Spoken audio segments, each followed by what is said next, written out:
everybody. This is Elizabeth Wilson. This is part of our Dartmouth Energy Collaborative Winter 21 Energy Series, where we're focusing on critical infrastructure in a climate changing world. This is session 4, as we've gone through. This is Finance Perspectives on Climate and Infrastructure. And I'm really excited to have a pairing, our wine and cheese pairing of Matthew Delmont, a history professor at Dartmouth College, and Shalini Vajjhala of Refocus Partners. And I will start and turn it over to Matt. Thanks, Elizabeth. Appreciate you bringing us together and really looking forward to this conversation. I'm going to take just 1 minute to pull up some slides. So as a historian, when I think of infrastructure, the first thing that comes to mind for me is the history of redlining and housing discrimination. Hopefully maps like this are familiar to most of you, but let me just take a minute to kind of walk through what you see on the screen in front of you. This is a map of Seattle. So to understand the history of housing discrimination in America, you have to go back to the 1930s, when the federal government became the largest player in the mortgage market. Agents of the Federal Homeowners Loan Corporation traveled throughout the country and used data and evaluations from local real estate professionals to assign grades to residential neighborhoods that reflected their mortgage security that would then be visualized on color-coded maps like this. Neighborhoods receiving the highest grade of A, colored green on these maps, were deemed safe investments for banks and other mortgage lenders. Those receiving the lowest grade of D, colored red, were considered hazardous. Because the evaluators viewed racial integration as detrimental to property values, all white neighborhoods were rated green or blue, meaning they were good investments, while Black and racially mixed neighborhoods were rated red, meaning they were considered bad investments and not eligible for mortgages. This is where the term mortgage redlining comes from. Agents literally drew red lines around Black neighborhoods and thereby made them ineligible for home loans. Here's what the map looked like for Seattle. And you can find maps for other cities by visiting the University of Richmond's Mapping Inequality site. I'd like to zoom in on just a couple neighborhoods to give you a better idea of what these evaluations looked like. So for each of these color code areas, if you were to visit the University of Richmond's website, you can find how the evaluators described them in prose terms. First, this is the review for the Carleton Park neighborhood. It says the topography of the land is extremely favorable. A majority of the property has unobstructed view of the Sound and mountains. The area has building and racial restrictions running with the deeds. The racial restrictions are referring to housing covenants, which I'll discuss in a moment. What I call your attention to here is how the evaluations refer to the landscape and views, as well as the racial composition of the neighborhood. So the sort of people who are living in these spaces are very much a part of the infrastructure or the sort of the idea of what the neighborhood is capable of being. Next, here's the review of the North Broadway Capitol Hill district. It says the area is populated by well-to-do and formerly well-to-do people. Some of the community's oldest residents live in this area. Notwithstanding the age of the district, the locality has no racial problems, nor is it a problem of the influx of the lower people of a lower earning standard. Again, the racial problems they're referring to here are Black people or other people of color. Finally, here's an area along Madison that received a red grade. It simply said, this is the Negro area of Seattle. That's all evaluators needed to know to decide that a neighborhood shouldn't receive capital. Evaluators were not discreet about their racism because everyone involved in the process believed in the superiority of white homeowners. Mortgage redlining worked hand in hand with housing covenants to racially segregate neighborhoods in Seattle and across the country. Here's an example of one of these housing covenants for Seattle. So I sometimes worry when we show the maps of redlining, it can look, it's almost so technocratic that it can seem easy or innocent, that they just sort of made these maps and people went along their merry way. There was nothing at all innocent about this process. This was determined who could and could not live in different areas. So this housing covenant from Seattle, after it specifies the particulars of the lot, it says this property shall not be resold, leased, rented, or occupied except to or by persons of the Aryan race. This is from 1946, a year after the Allies defeated the Nazis in World War II. Covenants in Capitol Hill and elsewhere said that people buying the home agree that the land shall never be used, occupied by, or sold, conveyed, leased, rented, or given to Negroes or any person or persons of Negro blood. Nearly every neighborhood in Seattle had some sort of covenant, with many blocking Asian Americans, Latinos, and American Indians from owning property. These housing covenants were fully legal until the Supreme Court's Shelley versus Kramer decision in 1948. After that, they were still tacitly legal until the Fair Housing Act of 1968. Housing discrimination continued after that through more subtle and underhanded techniques. Redlining has gotten a lot more attention among average Americans in the last decade, but I want to make it clear that this was well known at the time. So this was not something that was particularly hidden among people who were trying to buy homes or people who were invested in civil rights. In the 1950s, Charles Abrams, who wrote extensively on housing discrimination, compared the FHA's housing racial policies to the Nazis' Nuremberg laws, while Clarence Mitchell of the NAACP said that federal housing policy accomplished what the KKK could not, near completing massive residential segregation. It's difficult to understand modern America or cities or suburbs without reckoning with this history of redlining and housing discrimination. I'd like to highlight just 3 of the legacies of this history. The first is the vast racial wealth gap that we have in the country.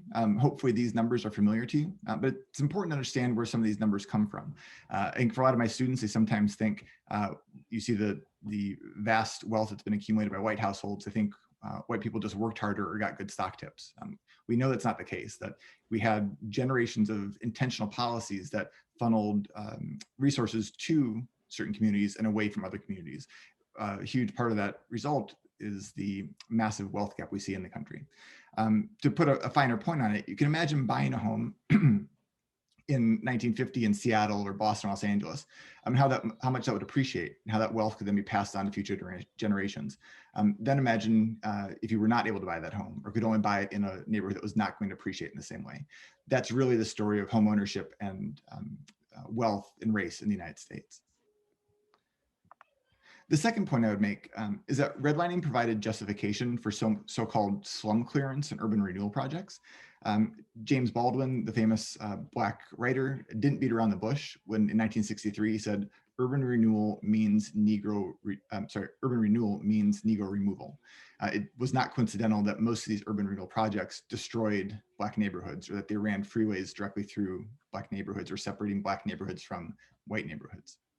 A different approach on this is Dr. Mindy Fullove, who studied the health and psychological consequences of urban renewal on African American communities, a process she describes as root shock. She argues that urban renewal forces a small number of people to expend economic, social, and political capital on resettlement, and over the long term, displace Black communities at an additional disadvantage. The final legacy I'll trace, and this comes from a somewhat recent article in Visualization in the New York Times, is that scholars have found pretty strong connections and correlations between redlining and the temperatures that are experienced in different cities, the ways in which different neighborhoods are exposed to climate change more quickly than others. So this is what the redlining map looked like for Richmond. And what scholars have done is overlaid this with temperature readings in cities today and look at sort of the green cover, so where trees have been planted and where park spaces are in different cities. And they see, when they overlay those, they see pretty strong connections between formerly redlined neighborhoods that have very few trees, more concrete, and thereby are warmer today than neighborhoods that were formerly ranked as good investments, green neighborhoods, predominantly white neighborhoods that have more trees, more parks, and are able to absorb heat better. So as they conclude, this adds up to higher summer temperatures in some parts of the city that have been redlined than those that had not been redlined. And they found pretty strong results across a number of different cities.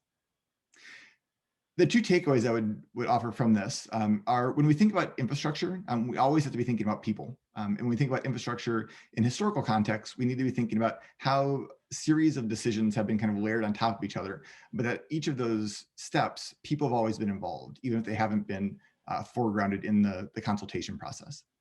The other thing I would say is, if we're thinking about the relationship between infrastructure and climate change, part of what has happened through the history of housing discrimination is that different communities are left exposed to and made more vulnerable to different either climate change, flooding, lack of clean water, a series of very negative health outcomes or environmental outcomes that we might sometimes call environmental racism. I think the larger point when we're thinking about climate change is that there is no such thing as a natural disaster, that these policies have been put in place over decades that have intentionally exposed different communities to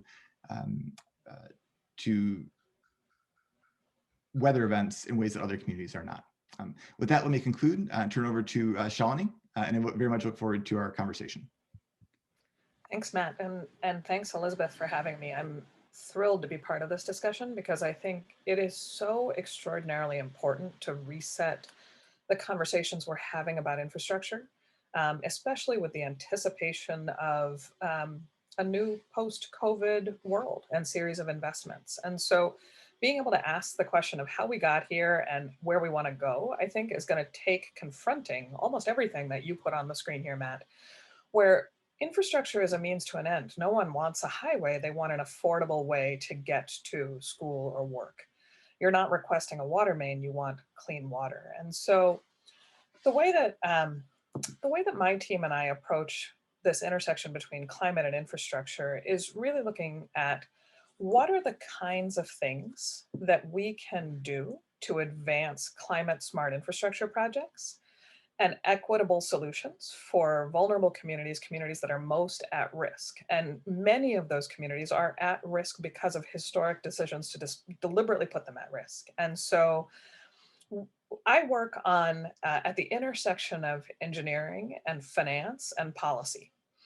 And what my team and I do is we take the question of how do you make a community resilient and turn it into financeable projects that range from coastal protections to flood mitigations to programs designed to really reach the most vulnerable and transit dependent, for example, in high heat. And so I'm going to share an example of one of our projects and then tie it back to some of these themes that Matt, that you brought up that I hope we can drill into a little bit more. So I started Refocus after stepping down from working in the Obama administration at the White House and EPA in 2012. And it happened to be a few weeks before Hurricane Sandy, which hit New York, New Jersey, Connecticut, and other parts of the East Coast. And one of the communities that was hardest hit was the city of Hoboken, which is directly across the river from Manhattan. And Hoboken, for folks who haven't been there, is a tiny little postage stamp of a city. It's very dense. It's exactly 1 square mile and 98% paved. It was historically a working class community, mixed race, and very much a commuter anchor, right, for folks going into New York City. During Sandy, the city of Hoboken had 12 feet of standing water in the large majority of Hoboken's neighborhoods. I want you to picture this as older people stuck in second-story apartments with no power, no access down, and very little way to get to basic services. That's the human cost of these unnatural disasters, right? So Hoboken after Sandy was facing a massive crisis. This was something that affected the whole city, not one part. And so we worked with them on a set of solutions. We said, what are the most important things that you're trying to solve? And everybody in the city kind of tipped their heads at me and looked and said, flooding. And that is the very obvious answer. And so we said, yes, that's first and foremost, we understand that. But if you start with the question of what you're trying to solve in just this reactive way, that's not going to help you necessarily build for the things you want going forward. And so when we pushed on the city, they actually said, well, we also need green space. We don't have access to parks. We have very, very little recreational space in the city. And we also have a lot of cars on the streets, which I think really came to mind because of seeing cars floating down the streets in Sandy. And so we worked with the city on one of the thorniest things they were dealing with, which was a contaminated 6-acre site. 6 acres is a large amount of space in a city that's only 1 square mile. And they said, if you can help us come up with an integrated solution, we'd love something that protects us from flooding and future storms and also provides amenities to underserved and marginalized people. So outdoor space. And if you can tackle the parking problem too, great. And so we took a different approach to this.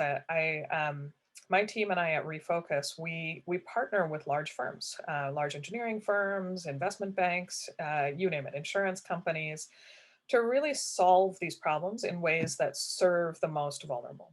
And so what we did is we designed a solution for this 6-acre site. We did the early work. So for those of you who are engineers on the call, we worked up to the 10% design. So think like really putting together a concept that you could attract money around.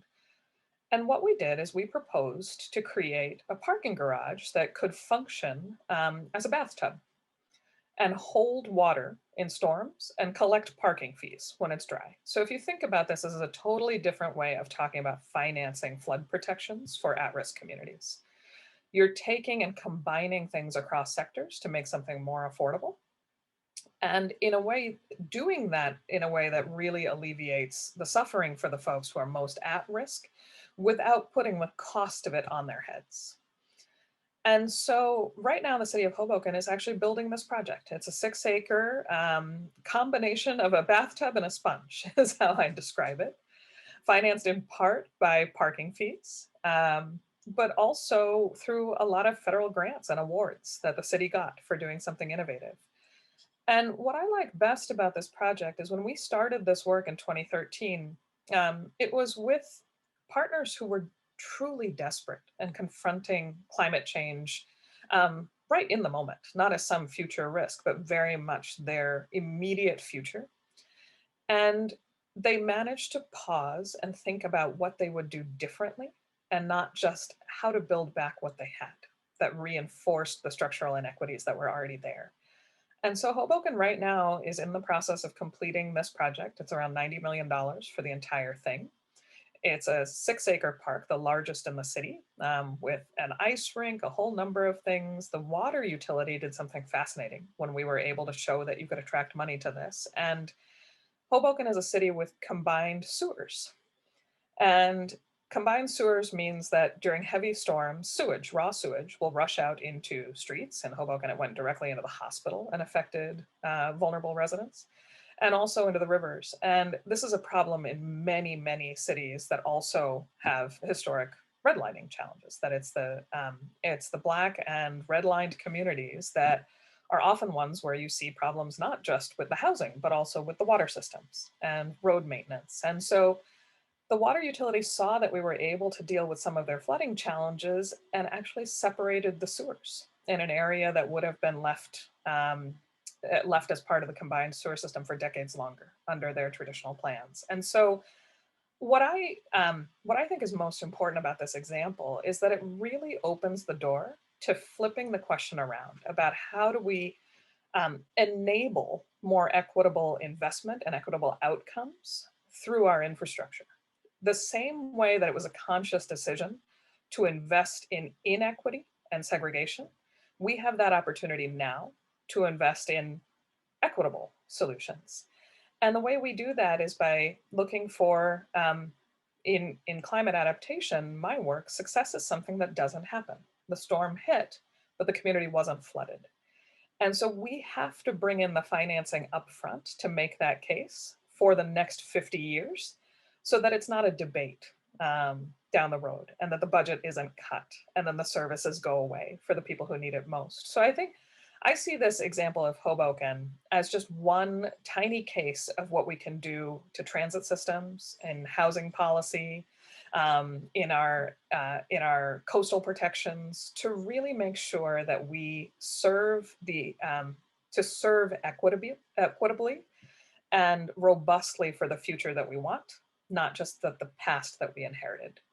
And Matt, I want to circle back on something that I always find just stunning in presentations about redlining, and it's that it was legal until 1968. Most of the assets that I work on have greater than 50-year lifetimes. And so we are still living with pre-1968 today. It's far from over. So I think it's fascinating to be able to have this conversation and be very forthright about all the things that are just truly awful and wrong in the systems that we have today, but also the opportunities to do better. So I'll pause there.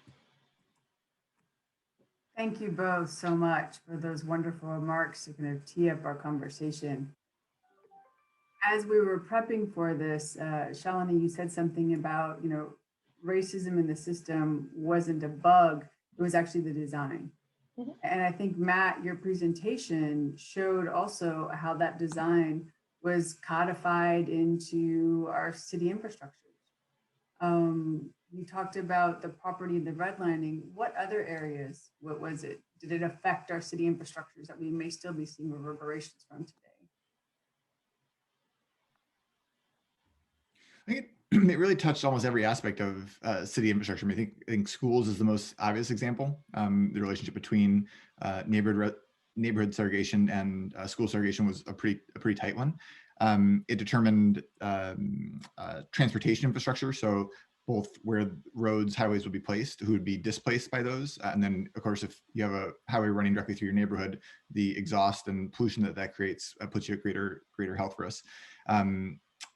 It shaped decisions about public transit, right? So there were lots of debates about a lot of this was about trying to confine different populations to the, quote unquote their area, and so a lot of the resistance to public transportation was, like in Atlanta, for example, we don't want Black people leaving their downtown area and coming out to the suburban areas. And so if we hadn't had that such strong investment in residential segregation, it might be easier to imagine more public support for public transportation, because people would have good reason to want to move around the city as opposed to trying to limit how people are going to move. So there was really almost nothing that was left untouched.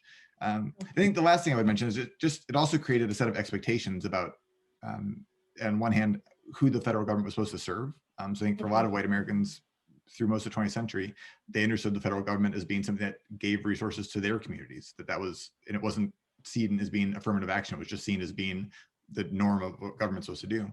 And also it led people to think that segregation was just normal, that this was just the way things are meant to be. And I think we're still, Shalini was saying, we're still living with that legacy. And part of what when we want to, I like the way that Shalini said it, trying to enable more equitable decisions and solutions in the future.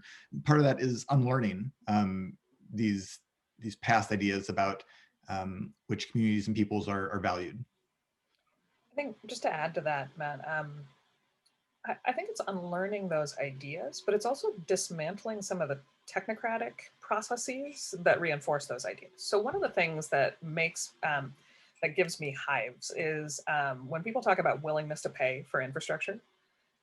It is absolutely so much harder to do a project in a community that has been historically disadvantaged, that doesn't have the financial capacity, the institutions, oftentimes has something in place that needs to be removed and increases the costs before you can do the thing you actually need. So the combined sewer system is a great example.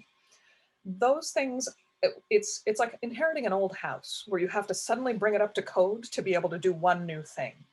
And the burden of that is enormous and so rarely talked about, and it's completely underfunded. And so when you have these cost benefit analyses that seem very rational and very innocent, they just carry forward all of these structural costs that are imposed on communities that did nothing to generate them.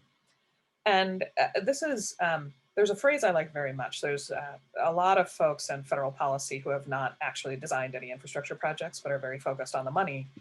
We'll talk about shovel-ready projects. And it makes me jump up and down and scream, because there is no such thing as a shovel-ready project. If it is shovel-ready, it is stuck in a drawer somewhere for good reason, and it was probably something you shouldn't have built in the first place. So if you're going to dust it off with federal stimulus money in the name of doing something fast, you need to really ask yourself, who are you not serving with that hustle? And so I spend a lot of time with folks at the federal and the state level, really trying to undo some of those very basic budgetary and policy and programmatic things that are completely invisible. And if it's possible to work on things that are less sexy than infrastructure or combined sewers, like procurement is it. And it's a huge barrier. So I think that unlearning kind of extends to process, not just awareness. Subtraction from space as well as from how we do what we've been doing. Please feel free to put your questions in the Q&A box. The first one just came in from Amanda Graham. The bathtub sponge concept is brilliant. We need to reproduce that contextualized creativity in many places and spaces. Can you tell us about the creative process that really led to that innovative solution? And then I'm going to add on and give one more example of a equally innovative solution. Cool. I love this question because it is very much a design process. It's not something, it's not something that you look at a beautiful piece of art and say, I could never do that. Like the whole point of doing the work in Hoboken is to have a replicable process. And so, Amanda, what we did is we actually started the conversation. We come through 3 different doorways when we're looking for resilience solutions. The first one is I look for who loses money if you don't do the better thing. Which is a very different way of trying to sell something. I didn't go out and say, you know what, you guys need a sponge. What we said is, look, the hospital was full of sewage for weeks after Sandy in Hoboken. That's a major revenue generator and a taxpayer, right? So flipping the question around to ask who are you protecting and how can we do it and how can they play in their own protection and not just make it the federal or the state or the local government's responsibility. That's one doorway that opens up a lot of creative solutions. Elizabeth, I'm going to work in examples with these 3 doorways of other projects. So the example I'm going to give for that one is transit authorities. I want you to think about trains, subways, trains in high heat. What happens when you have more than 3 or 5 95-degree days in a row, which is getting increasingly common, is you actually see train tracks buckle. We have material failures of overhead lines, of tracks, of train cars where the ACs go out and you're trapped in a hot box on a slow train. So who does that affect most? It actually affects transit riders most. You have older people, you have transit dependent low income people, people whose jobs depend on getting there on time. And they're the ones who suffer most. But are they the ones who lose money? No. The transit system actually loses money directly. When it's hot out, you run fewer trains and you run them more slowly. That shows up directly on the balance sheet. If you solve that problem coming through the door of who loses money, then you are able to alleviate the suffering of the people who need it most. But you're not putting it on their heads as the beneficiaries of it to pay for the thing. So that's another example of approaching the problem through that doorway. For Hoboken, we used the second doorway. We said, okay, flood mitigation cannot pay for itself. There is no revenue model for flood mitigation. What happens is an avoided loss, right? Success is the thing that doesn't happen. So it's not a toll road. So how do we make a seawall or a bathtub look like a toll road where the users of this system can pay for it? And this gets you into thorny territory fast, right? Because we underpay for our water infrastructure as is, right? So you're not going to put the burden there. So we took a different approach and said, well, let's be creative. Can we slam 2 things together that are more cost effective together? And one of them generates revenues and the other generates benefits that you can capture after the fact. That was the solution in Hoboken, using parking to pay for water infrastructure. At the end of the day, what happened was so interesting.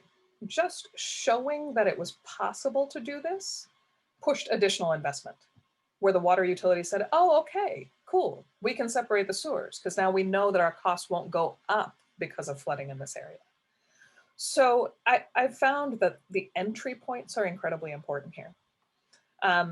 So that's combining a revenue generating and a non-revenue solution. And then the third doorway is looking for benefits across sectors. So this is, for example, where water utilities are often the biggest power consumers in cities, baseload power.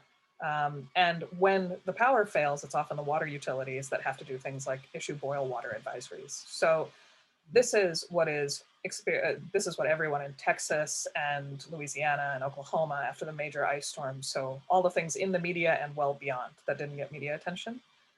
That is the basic nut and bolt of who benefits if we do this right, and how do you get 2 big players aligned to find a solution that neither one can do alone. And so all 3 of those are entry points to this kind of creative approach for us. And one thing I will say, one of my favorite climate scientists is Katherine Hayhoe, who is an absolute rock star in Texas. She, I think, puts such a fine point on this, where she says, we have 3 choices going forward. We can pursue mitigation, we can look at adaptation, or we can commit to suffering. And I find that third option totally unacceptable.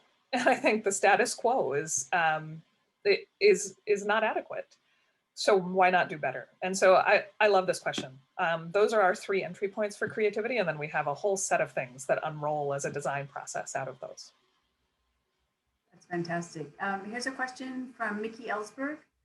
SCOTUS made redlining illegal in 1968, but real estate salespeople still sorted customers according to race. How much of this is a problem today? Thank you for the question. So it's still very much a problem today. I think the challenge is knowing the extent of it, because it's one of those things that's difficult to prove without intentionally testing for it.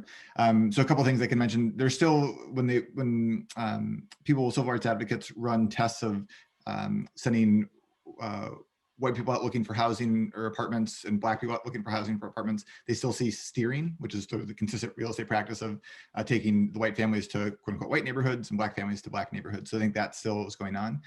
One that and I'll drop this in the chat, that I saw more recently is about the gaps in appraisals for Black and white homes, where they've done studies where they'll have a white family be there when the appraiser arrives with white pictures on the wall and sort of white cultural things in the house, and the house will appraise 40% higher than when that same home is visited with a Black family there. 40%? Yeah, I'm dropping the New York Times article in there. And so that's, I mean, it's the same exact house, right? And so this limits when you're trying to sell your home or get it refinanced, your ability to access capital to move elsewhere or to use that money for anything else, right? So trying to leverage homeownership in the way that we're supposed to as good homeowning Americans continues to be very difficult for Black Americans to do. And the final thing I would mention is there are kind of these nested inequalities that are part of the market logic of how real estate works. And so here I'm referring to the great school scores that often show up on Zillow and Redfin, where you scroll down, it'll tell you like the schools in Hanover, for example, rate schools 9 or 10, right? Whereas schools in other communities might only be 4 or 5.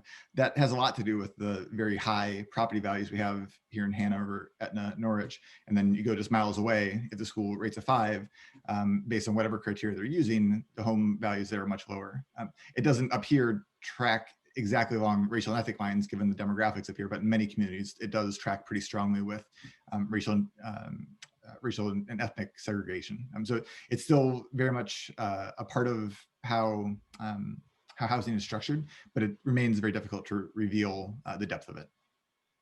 I think, Matt, one of the things that I've always been stunned by is the assumption that you can just move to get away from bad infrastructure or structural inequality. And the things that got you in the mess in the first place also prevent you from leaving, right? Poverty is deeply expensive, and folks don't realize that you need something to help break the cycle at some point.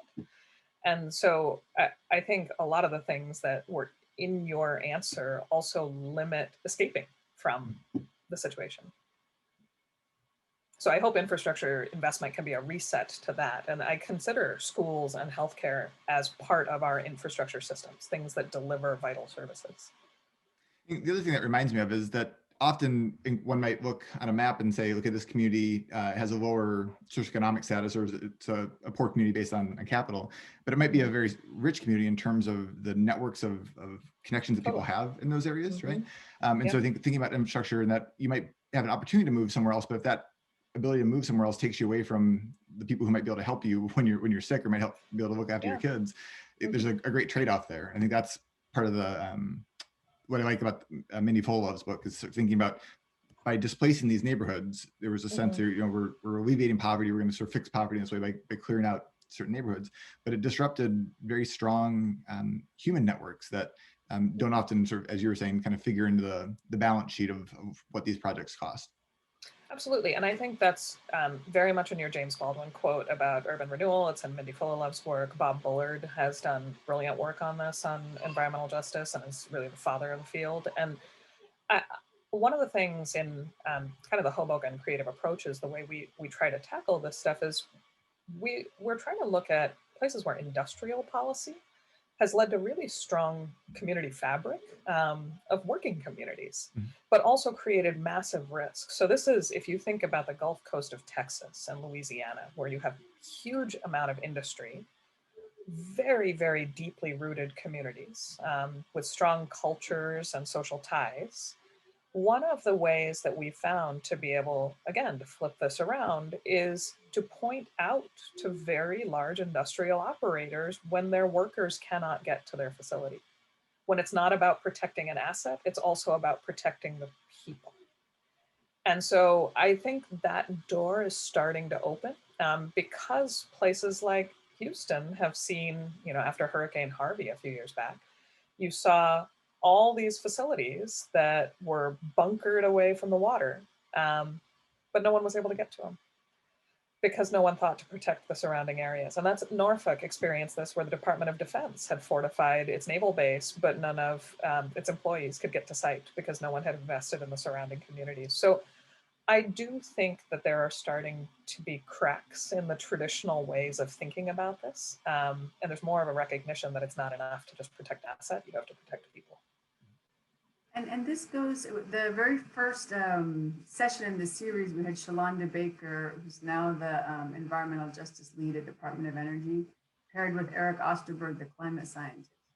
And together they talked about the disproportionate vulnerability of communities of color in climate projections in future, where a lot of these communities we're talking about are likely going to need to move or at least be underwater. And I'm just wondering how you think about that huge issue within the context of this conversation.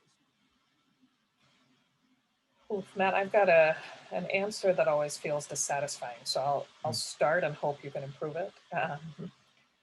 I think relocation is going to have to be part of our national dialogue. The state of Louisiana is already doing this. What I think is not happening, that Louisiana has started to open the door to, is talking about receiving communities and investing so that this is not an individual problem, but that it is a genuine, just transition. And I think for anyone who has grown up in a post-industrial area, I'm going to put air quotes around that, right? We know transitions when they've been done badly. You see the human and the economic cost of the old steel town, or the mining town in West Virginia, where it's just deep structural poverty and genuine depression, right, at a personal and an economic level. So I think one of the ways we have this conversation about what's possible and what drastic changes need to be made is by investing in the future we want. It's the shovel-worthy, not the shovel-ready projects. And some of those shovel-worthy projects are going to be investing in the things that help reconstitute social networks in new places. Tribal schools are excellent at this. Tribal colleges, I think social services. I really look to organizations like LISC, the Local Initiative Support Corporation. I don't know if I got that acronym fully right, but I'm a huge fan of their work. A lot of this stuff just takes attention. And that there's not a lot of incentive to do it because it expands the demands on your projects and the costs and increases the timeline. And so I think there's a temptation to just cut it off where you can manage it rather than see it through to the end that best serves. Matt, I really hope you can solve that. I like your answer too. I don't think I have a better solution to offer.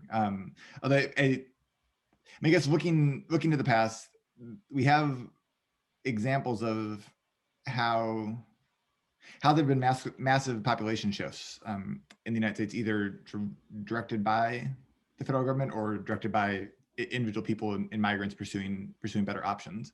And so I think it's entirely possible to imagine similarly massive shifts in the century ahead. I think it would require levels of cooperation at the national, regional, and local level that would take cooperation and imagination that we don't seem to be part of our political culture presently, but doesn't mean that they couldn't be refostered or renewed. I'm going to pop a link into the chat from a New York Times article about the 4 great migrations that have happened and are coming, because I think you're exactly right. This is inevitable.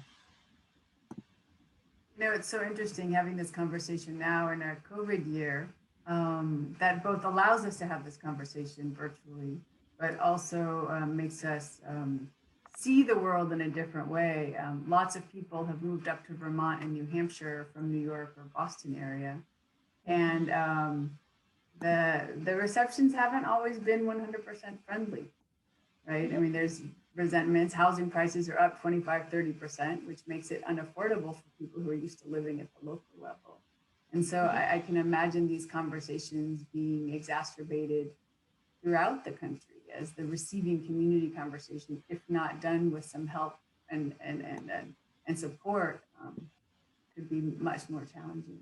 And Shalini, you put that link into the chat. I want to add also the article that you wrote in the Brookings, the blog post in the Brookings Institute on infrastructure and these critical conversations, because I think it really highlights a lot of the things we're talking about very, very well. And in that article, there was a quote that I'd just like to read that I think links into these projects moving forward. You write, there's no such thing as a shovel-ready project, and the temptation to focus on quick wins may compel us to overlook our legacy infrastructure needs, leaving more people and places behind. Addressing our legacy infrastructure will require new ways to talk about local infrastructure needs, ultimately acting on them both at a local and national level. And I'm just wondering, how do you see those two being linked here, the local and the national? I think in lots of ways they're linked through the money. So a lot of local spending comes from the federal government. That's going to be even more true post-COVID with the budget constraints of state and local governments and the federal opportunity to steer investments differently. I also think state and local governments are kind of showing the way on what's most needed. There's a bit of a federal disconnect when we talk about investing in infrastructure. It's this abstract idea, but if you bring it down to the examples of what that looks like, it's Hoboken. You know, it's the transit system not leaving my grandmother out in the heat, right? So I think there's enormous opportunity right now for students. I'm looking at one of the questions in the Q&A, and I really That's going to be the last one. I'm saving that one. You're saving that one. So then I will, I'll take a look at the other Q&A question on, climate justice, which is, I think the local level is where you see the real effects of federal policy. And Matt's presentations the slides couldn't have made this clearer, right? And I think we have to have more feedback in reverse to say what federal policy should look like based on what's worked at the local level. And right now, you talk about focusing on needs, not projects, right? And the need for new incentives to do the project. Mm-hmm. Yeah, or it's very easy to focus on the money and forget how hard it is to spend it, right? And if folks are looking at all of these large recovery bills and the promises of trillions of dollars, flowing in different directions, it's a lot of that money hasn't been spent yet because it's very difficult to actually spend well. And so I think we need a reality check that can actually come from the bottom up and offers a lot of opportunities for resetting a little bit, I think, the federal primacy on this decision making to look for what's effective on the ground and run better experiments. Do you have any examples of that, Matt, from your work or places where things? Well, the thing it makes me think of is, I think one of the nice things about focusing locally is that it helps to move past or kind of complicate the red state, blue state divide. So I've been thinking a lot about Jackson, Mississippi right now. It's 2 weeks without fresh drinking water there because of the winter storms. Right? That's not at all dissimilar that in these sort of deep red states, there are Black communities and communities of color that are desperately in need of investments in legacy infrastructure. And I think the more that could be, as Shalini is saying, more that could be foregrounded in our our discourse about environmental justice and discourse about infrastructure, but also just in political culture. So it's not simply about which states we need to focus on to get the sort of 25,000 votes we need to put us over the top in the electoral college, which is obviously important for people who are engaged in that. But that's really every 4-year discussion that on a sort of day-to-day basis, there are people across the country who need very basic things to live, right? I think that Yeah. if there's a possible through line through this kind of political morass we find ourselves in, I would hope it would be that there are, those issues seem to connect what might be otherwise very politically disparate cities and towns. So that's one that sort of jumps out to me. And I can drop in the chat one of the groups I'm aware of who's working on that in Jackson. Mm-hmm. I think Shreveport, Louisiana is another one, Matt. Like there's so many towns, there towns in Oklahoma that are still without power. I think the media drives so much of our perception of these issues and what's important and what's needed. And in order to counterbalance that kind of national reactive sensibility of the problems, it's incredibly important to have your feet on the ground somewhere. No, that's really helpful. I was having a conversation with one of my advisory board members, and she mentioned that sometimes when the hurricanes come through Houston, they'll hit mostly the poor neighborhoods. Yeah. But the ice storm nails everybody. Yep, and so did Harvey. And so I think there's a lot more interest in solutions. The same vocabulary is not going to work everywhere. So Elizabeth, I did another Brookings piece. This was now a couple years back, but it was applauding Mobile, Alabama for how they dealt with something they called infrastructure blight, which in another town you could absolutely call a climate adaptation problem, right? It was failure to maintain and invest in urban infrastructure that was putting Black and brown people at greater risk. And Mobile flipped this around and said, we're dealing with blight. And they like redoubled their investments in maintenance and repair. And they did a phenomenal job. It's one of the best climate adaptation investments out there at a local level. And you will never find it if you Google for it. You won't find it if you look at the national media, because their success is something that's not going to happen in the next storm. Yeah, I mean, the vulnerabilities of our communities as we move into this world, and in particular, simultaneously addressing the historic inequities that we've baked into our system, make a space for decision making that really requires new ways of thinking, new ways of designing solutions. Shalini, you're an architect by training. And I have a question here from Sarah Lehan that links both of you together. I'm a recently graduated history major who would like to shift towards career opportunities that impact equity and sustainability and infrastructure, urban regional planning, etc. Sarah, you've come to the right place. Are there any fields that impact such issues viable for people with high verbal and reasoning skills, but no engineering or economics background? And Sarah, you're not cooked yet. I mean, there's possibilities to train you up in other ways. With that, I'll turn it to Matt first, historian who stayed a historian, and then Shalini next. One who's gone a little rogue. Thanks, Sarah, for the question, and glad that you were a history major. Congratulations on graduating.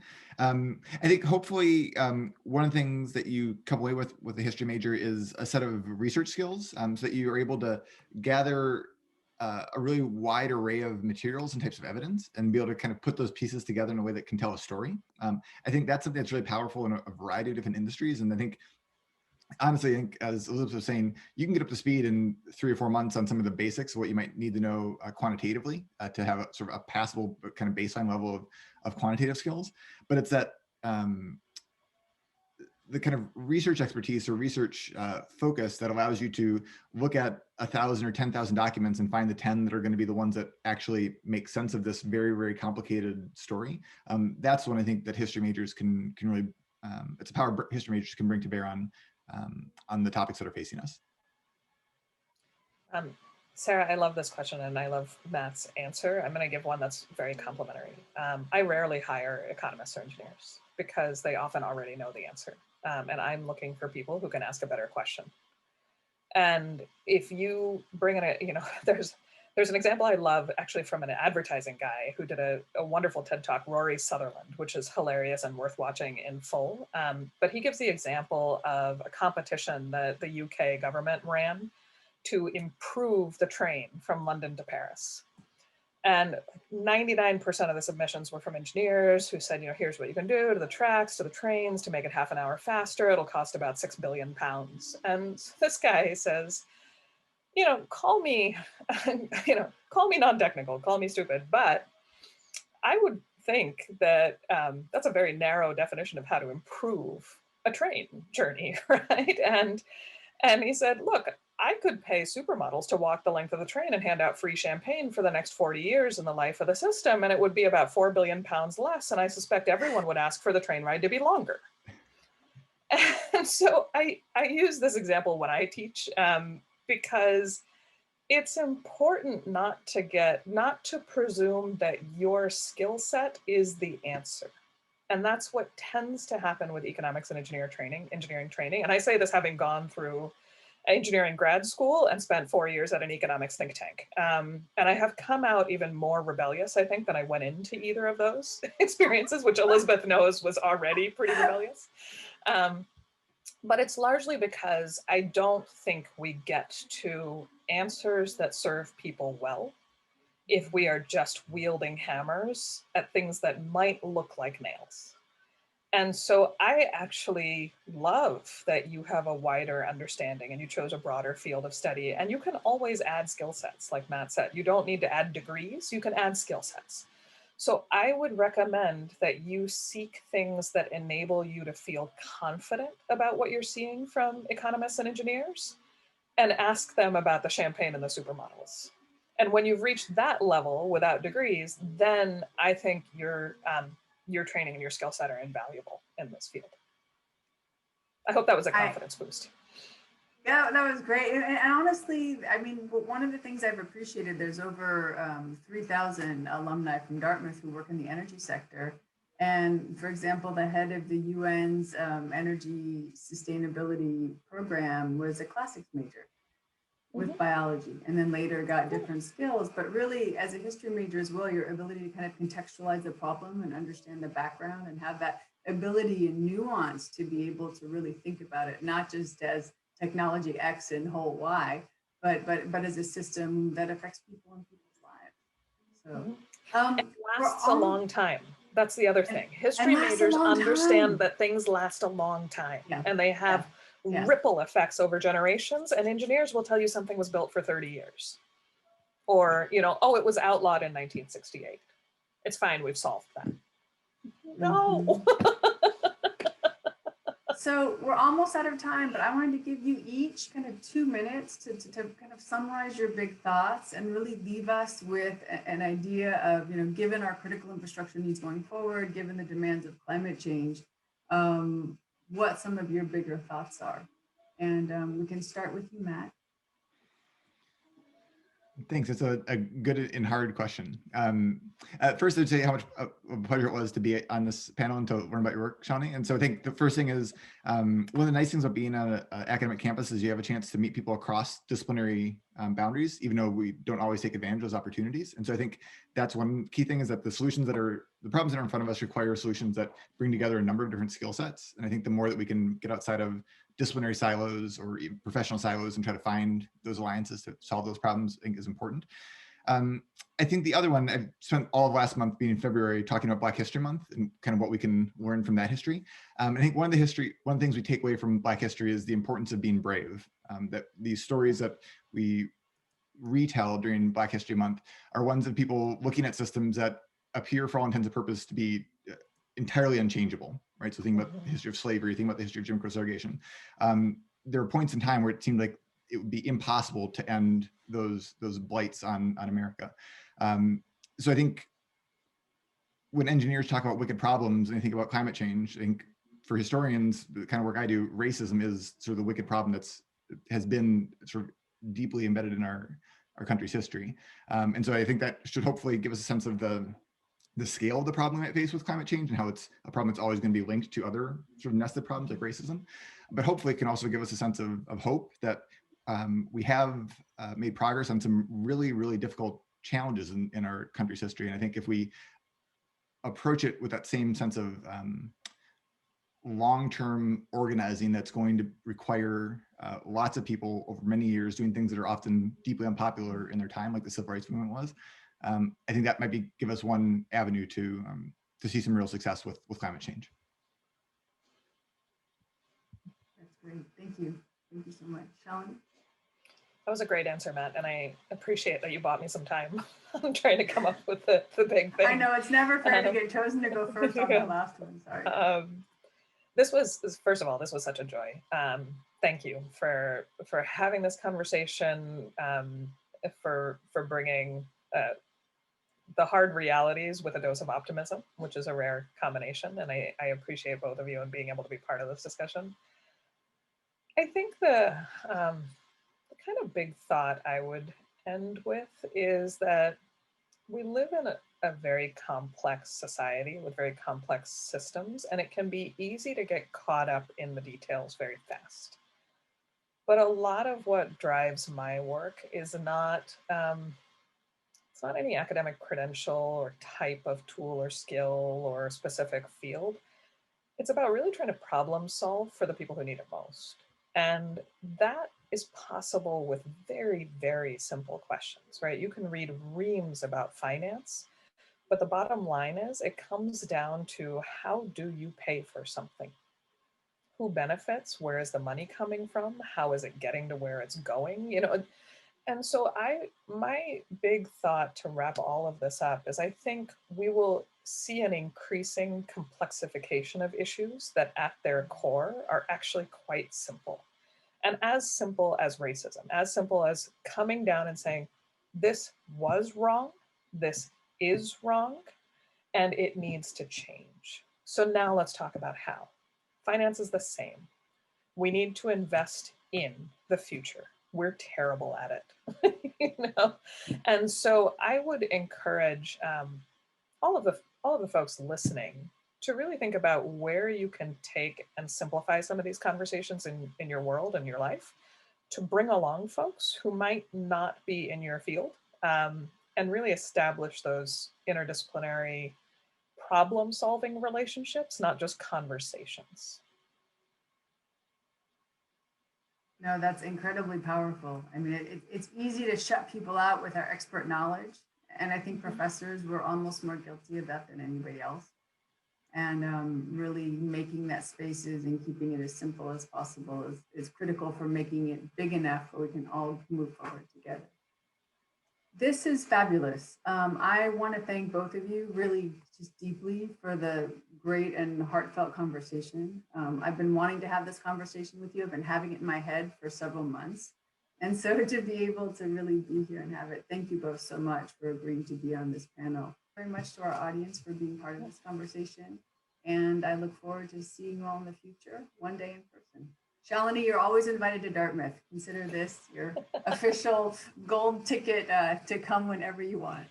I can't wait. Thanks for having me. This was wonderful. Take care of everybody. Have a super week. Bye-bye. Bye.